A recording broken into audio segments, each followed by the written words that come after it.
Hello दोस्तों, welcome back to this channel. I am Raja Mishra and you are watching this video, जिसमें मैं बताने वाला हूँ आपको ऑक्सीजन कंसंट्रेटर के बारे में। अभी पेंडेमिक के टाइम पे, जैसा कि आप लोगों को सभी को पता होगा कि इंडिया में ऑक्सीजन की काफ़ी ज़्यादा किल्लत हो गई थी।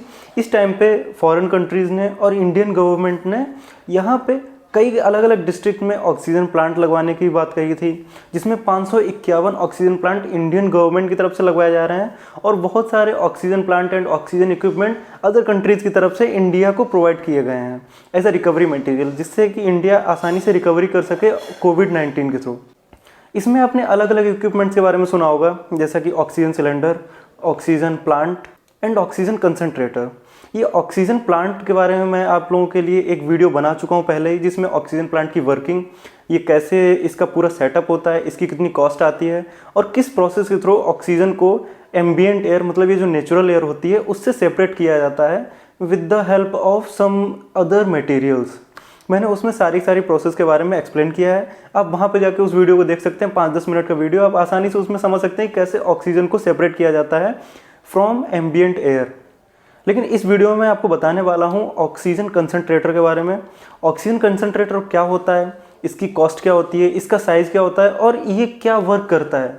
Is it similar to the oxygen plant और डिफरेंट। पूरा आपको इस वीडियो में एक्सप्लेन करूंगा वर्किंग ऑफ ऑक्सीजन कंसंट्रेटर, और कुछ आपको डिफरेंस भी बताऊंगा कि ऑक्सीजन प्लांट और ऑक्सीजन कंसंट्रेटर में क्या मेनली डिफरेंस हैं। आप इस वीडियो को देखते रहिए, मुझे उम्मीद है आपको वीडियो पसंद आएगा। अगर आपको अच्छा लगे वीडियो तो प्लीज़ इसको लाइक ज़रूर करना और शेयर करना उन लोगों के साथ जो भी कॉम्पिटिशन की तैयारी कर रहे हैं, क्योंकि हो सकता है अभी जो एग्ज़ाम्स आने वाले हैं उसमें आपको कोविड-19 से रिलेटेड या फिर कोविड से रिलेटेड जिसमें ऑक्सीजन बनाई जाती है, उन इक्विपमेंट्स के बारे में भी कुछ पूछा जा सके। तो आप इस वीडियो को देखते रहिए, मुझे उम्मीद है आपको वीडियो पसंद आएगा।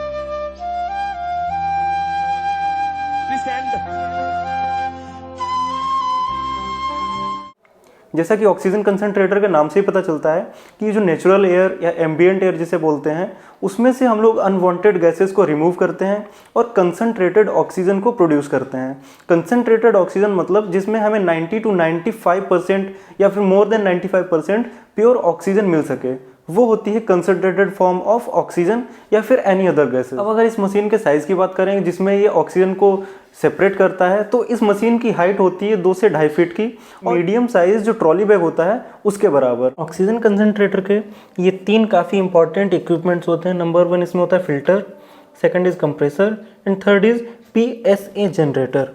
मैं इन सब की वर्किंग आपको आगे बताने वाला हूँ। तो अब स्टार्ट करते हैं वीडियो इसकी वर्किंग का। इसकी वर्किंग कैसे होती है, उससे पहले मैं इसका एक डायग्राम बना लूँ, तो वहाँ पे आपको डायग्राम से ज़्यादा अच्छे से एक्सप्लेन मैं कर सकता हूँ और ज़्यादा अच्छे से आपको समझ भी आ जाएगा कि कैसे ऑक्सीजन कंसंट्रेटर वर्क करता है।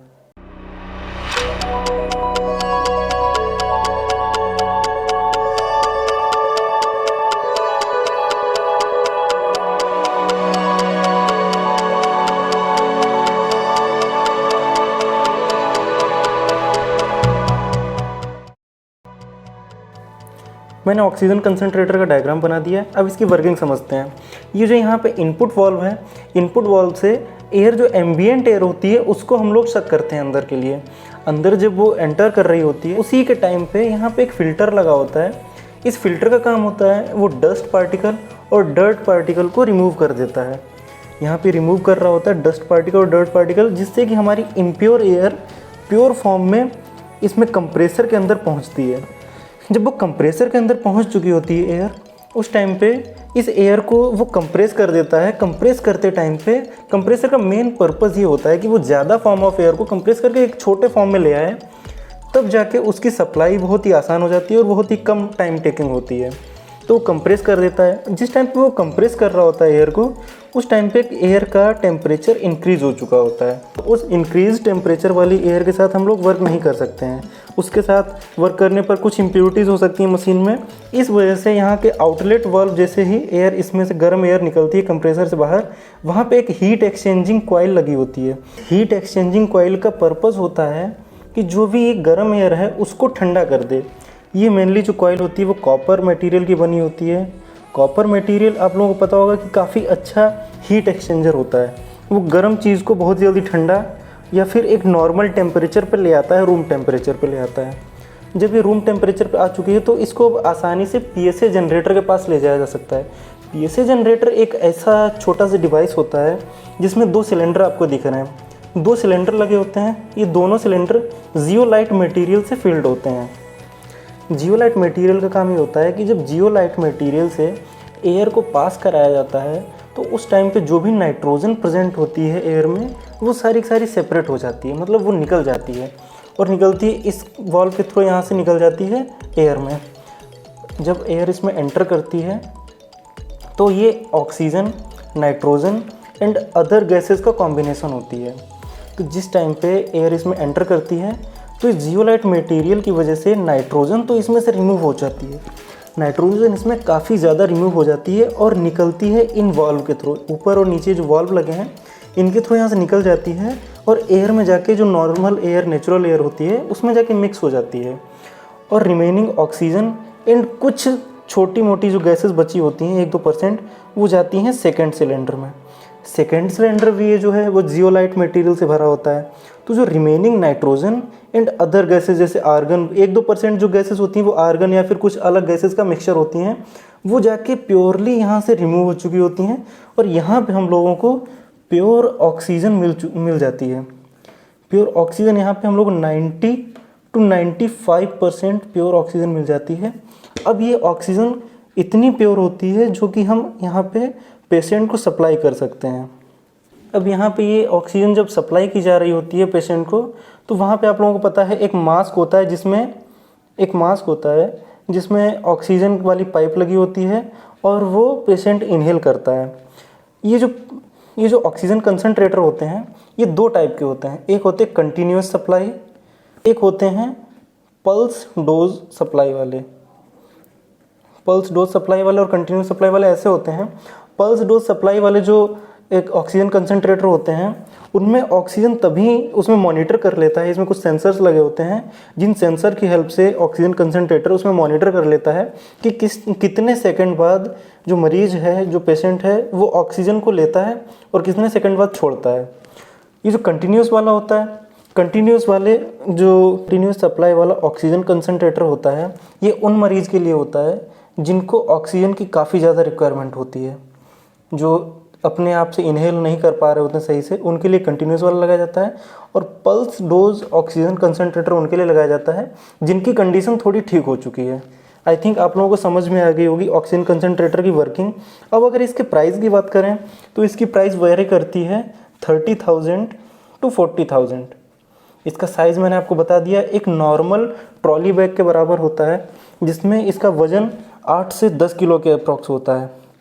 8 kg to 10 kg के आसपास इसका वेट भी वेरी करता है। अभी पेंडेमिक के टाइम पे ये जो ऑक्सीजन कंसंट्रेटर हो रहे हैं वो तो सही से मिल भी नहीं पा रहे थे बहुत सारे लोगों को, इसलिए काफ़ी ज़्यादा इसकी कॉस्ट की गई है। लेकिन नॉर्मली इसकी 30 to 40,000 के अप्रॉक्स ही होती है। वैसे जो कंपनी ऑक्सीजन कंसंट्रेटर बनाती हैं वो लोग दावा करती हैं कि एक ही साथ 2 मरीजों के लिए ऑक्सीजन सप्लाई करने की कैपेसिटी होती है इनके पास। लेकिन इन्फेक्शन की डर की वजह से जितने भी डॉक्टर्स थे, जितनी भी कंपनीज थी, उन्होंने प्रॉपर हिदायत के साथ कहा था मरीजों से कि एक साथ 2 लोगों को प्लीज़ ऑक्सीजन ना सप्लाई करें। हो सकता है इससे आप में से किसी एक को इन्फेक्शन हो जाए और दूसरे की जान भी जा सकती है। तो इसलिए आप में से भी अगर कोई ये ऑक्सीजन कंसंट्रेटर खरीदने वाला है तो प्लीज़ अभी ये पेंडेमिक के टाइम पे एक साथ 2 लोगों को ऑक्सीजन सप्लाई करने वाला काम ना करें। कुछ दिन बाद जब ये सब चीज़ सही हो चुकी होगी उस टाइम पे शायद इतनी ऑक्सीजन की भी किल्लत नहीं होगी, वहाँ पे सारी ऑक्सीजन की भी फैसिलिटीज़ इंप्रूव की जा रही हैं अभी इंडिया में, तो तब तक ये सब चीज़ें सही हो चुकी होंगी। और मैं तो उम्मीद करता हूँ ये किसी को भी ऑक्सीजन की ऐसे ऑक्सीजन सिलेंडर की हेल्प से या फिर ऑक्सीजन कंसंट्रेटर की वजह से ऑक्सीजन ना इनहेल करनी पड़े, सभी लोग आराम से स्वस्थ रहें और घर पे आराम से रहें आप सब लोग। अब मुझे लगता है कि जो भी इम्पॉर्टेंट इन्फॉर्मेशन थी वो मैंने आप लोगों तक पहुंचा दी ऑक्सीजन कंसंट्रेटर के बारे में। अब आप लोग बताइए ऑक्सीजन कंसंट्रेटर से रिलेटेड ये वाला वीडियो आपको कैसा लगा। अगर आपको ऑक्सीजन प्लांट का वाला वीडियो समझना है तो मैंने वो अपने इस चैनल पे ही डाल रखा है, उसका डिस्क्रिप्शन बॉक्स में मैंने लिंक भी दे रखा है, आप वहाँ पर जाके उस वीडियो को भी देख सकते हो अगर आपको समझने का मन है तो। अदरवाइज़ आप लोग एक क्वेश्चन का आंसर दे सकते हैं कि ऑक्सीजन की खोज किसने की थी। मतलब ऑक्सीजन तो यहाँ पे इन्वायरमेंट में बहुत ही पहले से प्रेजेंट है, लेकिन इसका मेन खोज इसकी किसने की, किस साइंटिस्ट ने इसकी खोज की है और उनका नाम क्या है। अगर आपको पता है तो कमेंट बॉक्स में उनका नाम आप ज़रूर मेंशन कीजिए और उस कमेंट को मैं हाईलाइट ज़रूर करूँगा। Thank you for support. Like this video, subscribe this channel, and bye bye. Thank you so much.